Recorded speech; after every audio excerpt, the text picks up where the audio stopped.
get a long, hard day and it's really hot outside, nice cold beverage is very refreshing. Right, Jaron? No time. Anytime is no time. Right? Well, specifically on a hot day, anytime is no time. Miller Genuine Draft MGD is triple cold filtered.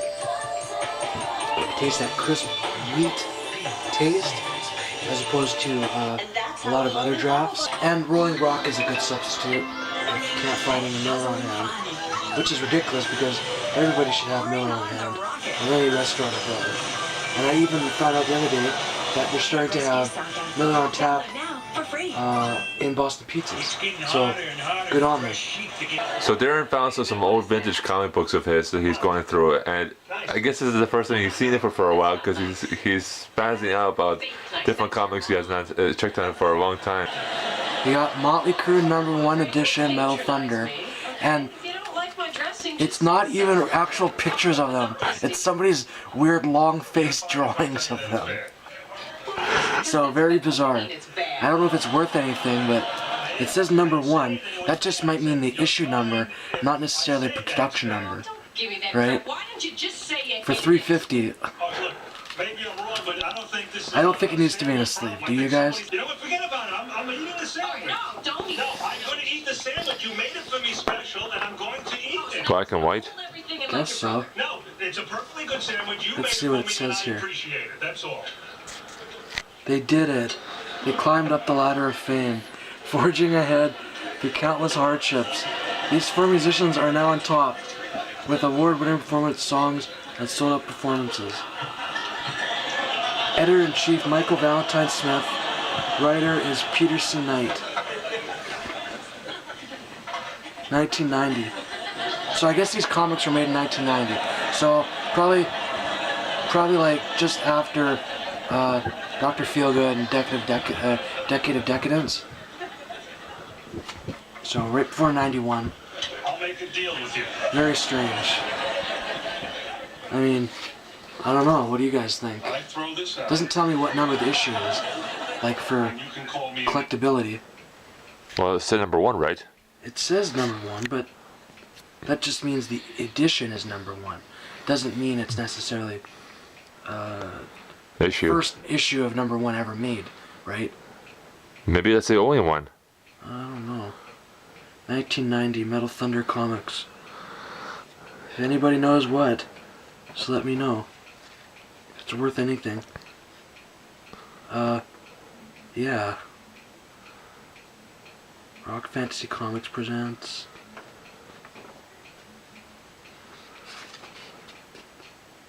Yeah, I don't know.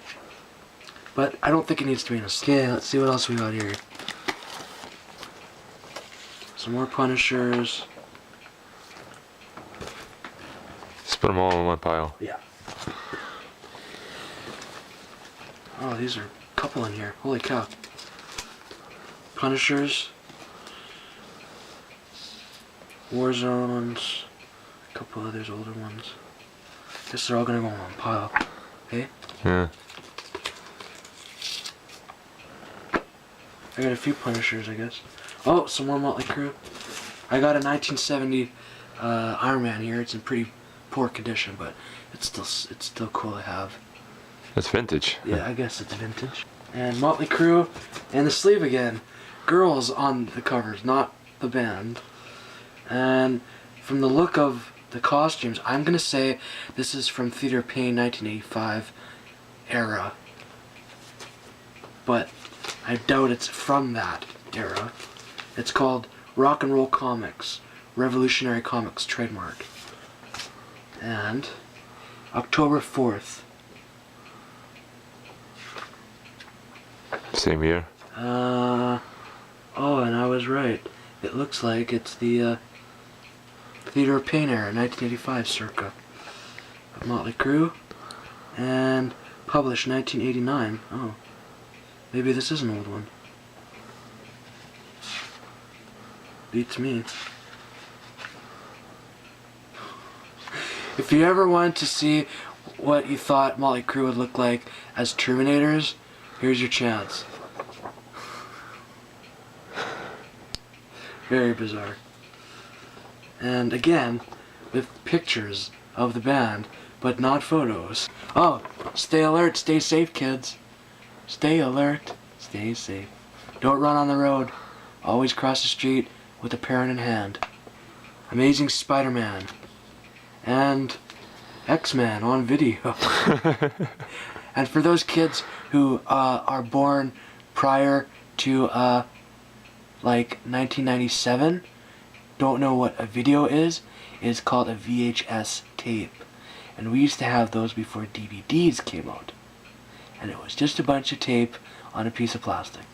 And it went into a VCR, a video cam recorder, video cassette recorder. Kazar. Do you know anybody who know what Kazar is? It looks like a ripoff of Tarzan to me, but... Yeah, I think it is. Yeah, Kazar. Oh, and Disney's Hercules, featuring the Michael Bolton soundtrack. Ooh, Dungeons & Dragons, set 5th Immortal. That's pretty cool.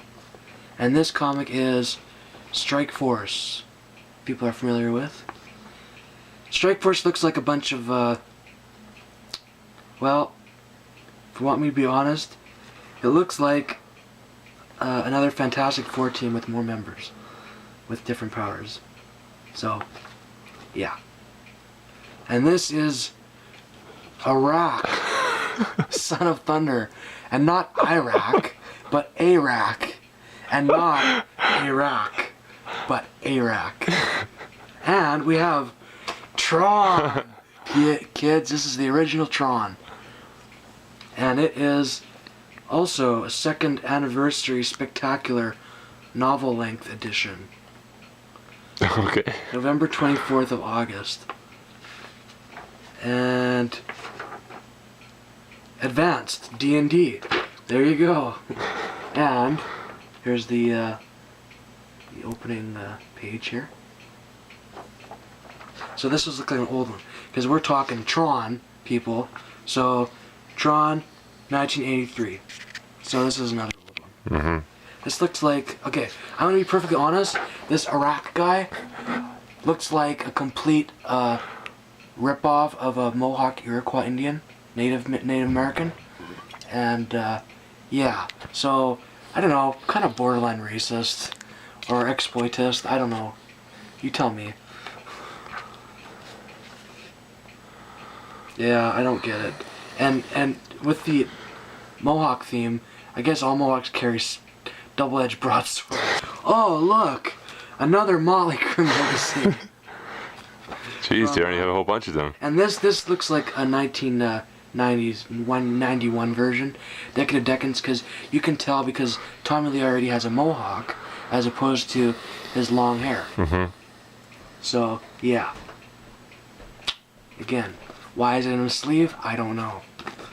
But it's coming out of the sleeve to put more precious stuff into. Oh, here's something interesting, kids. I have here Captain America first issue from January 1998. And it shows Steve Rogers coming back to the future, if I recall. I don't get into it, but I don't know. It looked cool and I wanted to buy it, so that's when I bought it. Oh, this is interesting. G.I. Joe. This is the Fall of G.I. Joe. And it's a whole little side story on Snake Eyes, for those of you who don't know. How he got burned in Vietnam by explosive and stuff, and that's why he wears the suit and the mask, because he's completely looking like Freddy Krueger. Extra crispy. This is it, the final issue of G.I. Joe, apparently. But I don't believe that because they had a lot more after that. Oh, it's not Wonder Woman, folks. It's Wonder Man. I didn't even know that existed. What kind of Marvel fan am I? The Price of Fear. Dragon Quest. Okay. And this is an issue, it looks pretty bent, oh well. December 1992. And you got a Jamaican guy with a Mac-10. Well, it looks like a Mac-10.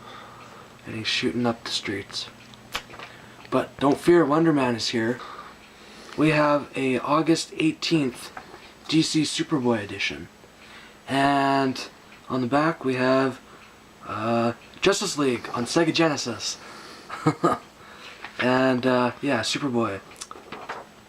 And this is obviously when Batman Forever came out, obviously, as you can see. So, yeah. Battle of the Century. Okay, and his little super Scottish Terrier. Oh, this is kind of an interesting one. I have not seen any of the other ones, but again, I haven't been looking for them. But I thought it was pretty cool when I got it. So this is book 2 of 3 of the Mutatis series. And it's basically, I think, a precursor to The Matrix. Because how it's laid out is in the future, and there's politicians, and it looks very Matrix-esque. And they're all living in little cubicles, like Blade Runner and Fifth Element. It's like really industrial looking. And there's this Mutatis virus going around by people shaking hands. And this is probably in the big anthrax scare days in the early 90s. I just remember what year this issue was made. Let's see if we can see. Published November 2nd, 1992 by Epic Comics. And anyway, there's this cop guy, and he goes to his little cubicle home, and he's trying to find who is the first carrier of this virus that turns into this giant Jabba the Hutt looking alien thing. Let's see here. And you start noticing he's got the Terminator glasses on, of course. And yeah, and he gets sick and you start throwing up. And you turn into the alien thing. Here's the giant gun I was talking about. It's totally oversized for, like, a cop. But, well, it was kind of Judge Dredd days, so everything was oversized and emphasized. So here's this guy. The partner cop goes to the house. She sees this guy. I guess it's her boyfriend or something, and I don't feel so good. I got a fever, and he's like making phony discs, like Neo does in Matrix, I guess. So it makes you wonder if the Wachowski brothers took any of this kind of material and well, copied it. And yeah, he gets in his face. He's got the gun in his face, and yeah. Did you shake the governor's hand? Did you give him the disease? And basically, he starts like bursting out like alien style, except it's turning his face into like a pile of licorice, I guess. Pull and peel, you know. And yeah, eventually he starts mutating really fast, really unrecognizably. Next month, Mutatis the final chapter. So I guess there was more. Epic Comics 10th anniversary. Oh, look. Kids, Sam and Max.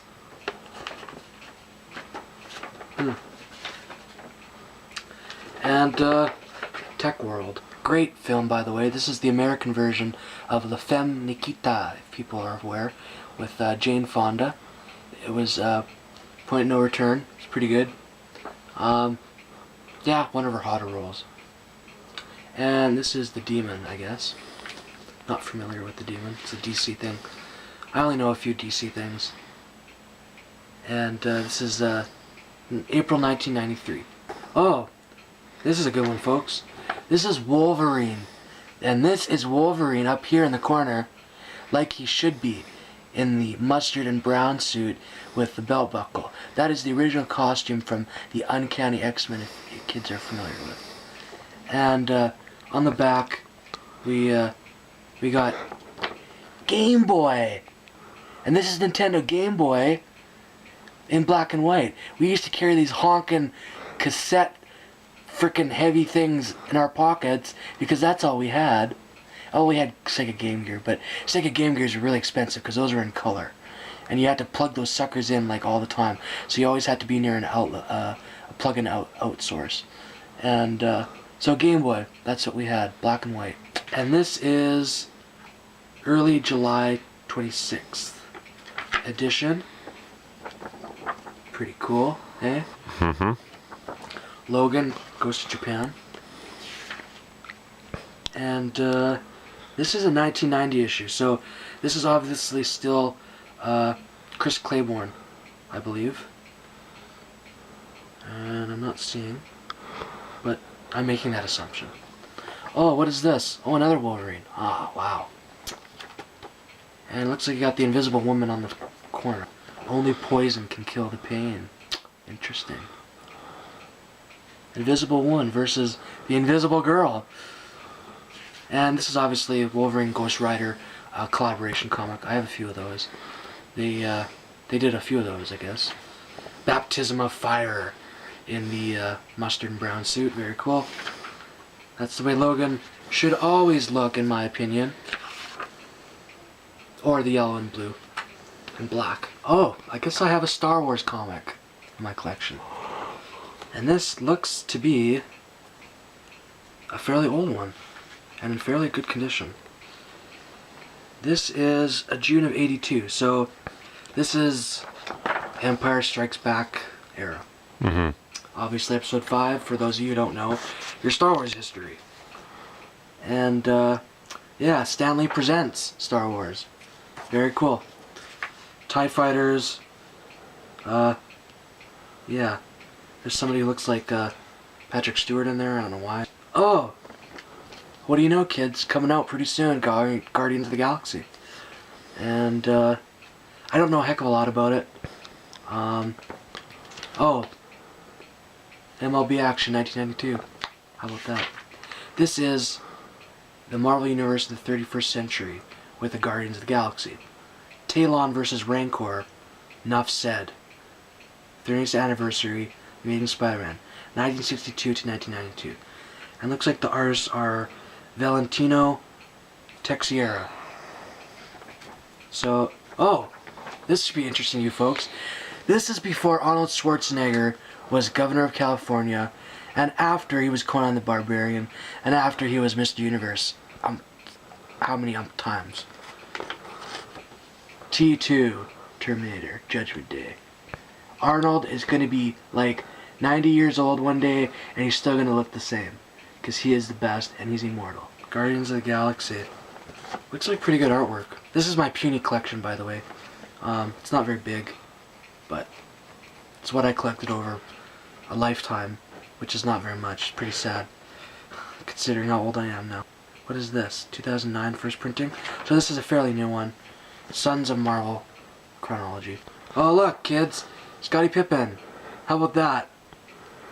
A real basketball player. Incomplete Death's Head. Yeah, interesting. Not familiar with it. This guy kind of looks like a precursor to Frank Miller's Hellboy guy. What's his name? Cronin, the evil Nazi zombie that comes back to life in the first Hellboy movie. He's got the sword knives. And for those of you who don't know, there was also another guy with sword knife for hands that came out, click, click, click. And that was in the Bruce Willis movie Hudson Hawk. There was a British guy, bad guy in that, and he had sword for hands. Well, he didn't have swords for hands, but he had attachments. Blades that clicked out like a switchblade would, I guess. And they cut people's heads off. And then in the end, he gets his own head cut off. Watch the movie. And Bruce Willis says, "Well, Jeeves, I guess you won't be attending that hat convention this spring." That's what it says. What the? Oh, Ghost Rider Howard the Duck, I guess? I don't know. Yeah. Marvel Comics Critters. Goose Rider. Okay. And we got Mickey Mouse Batman up here. It's Batmouse. About Batmouse, yeah. Invisible Woman for this issue only. Silver Burper. Okay, this is obviously a parody comic. Dark Water. Pirates of the Dark Water. So this is obviously a little before my time, because we have Steve Urkel on the back. So I'm thinking I was probably like 2 or 3 when this came out. Yeah, The Quest Begins. So this is a first issue. It's a collector's item, I guess. Part 1 of a 6-part limited series. And you have Sonic. So time framing it. 92? Sega Genesis? 91. Okay. I wasn't far off. You're close. Close. And, yeah. Looks like a elf story. We got Spider-Woman. And we got X-Men on Capcom. Now, for you kids who don't remember, we used to play these kind of games, Power Rangers, Mortal Kombat, on these little handheld Tiger devices from Tiger and Capcom and other things. And I think I still have my Street Fighter one, Street Fighter 2. And it was just these, it was like Game Boy, except the back screen was like a painted screen, and the little black and white figures would jump across and it would go beep, beep, beep, beep, beep, beep, and that's all the fucking game would do. And this is a first limited series thing, December 2nd. Mysteries of the Spider-Woman origin. So this is an older one. It's a little crispy. I'm not the first owner. And looks like the spine's not so good shape. Yeah. Interesting. Soldiers of Fortune, SS, for Sega Genesis and Super Nintendo. Yeah, so that just shows you. Stan Lee presents Spider-Woman. Number 2. Volume 2. Okay. There you go, there's the mystery. Oh, we got the Incredible Hulk. This is when Bruce Banner retracts into the jungles of Cambodia, I believe, and he gets some kind of new black spandex clothes so they don't rip. And we got Kool-Aid points, kids. For those of you who don't remember, me and Darko, when we were in the 90s, we were kids, and we didn't have the internet. So we used to have to collect points off our Kool-Aid pouches and mail them in to get prizes. Kind of like Chuck E. Cheese's. And this looks like a number 17 issue. The Incredible Hulk. Private First Class, Codename Flux, Mission Annihilate the Hulk. And we got Mario and a Got Milk commercial in 3D. So probably N64 days. Polygon galore. Oh, look kids. Pokemon Marbles, 150. Gotta collect them all. There's a heck of a lot more than that now. And, yeah, so that just tells you what era this is. I'm going to say 1998. And I'm going to stick with that.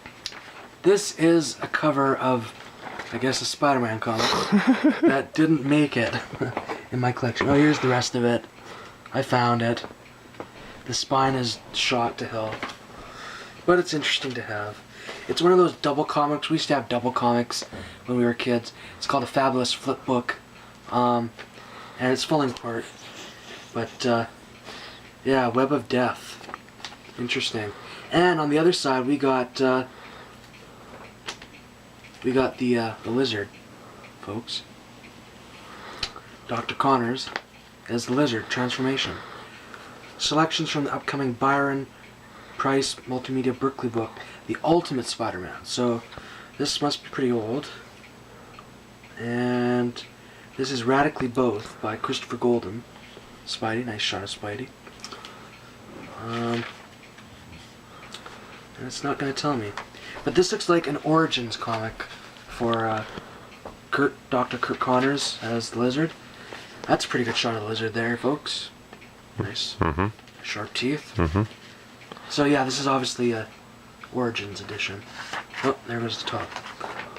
This I probably should put on the sleeve, even though there's no more staples.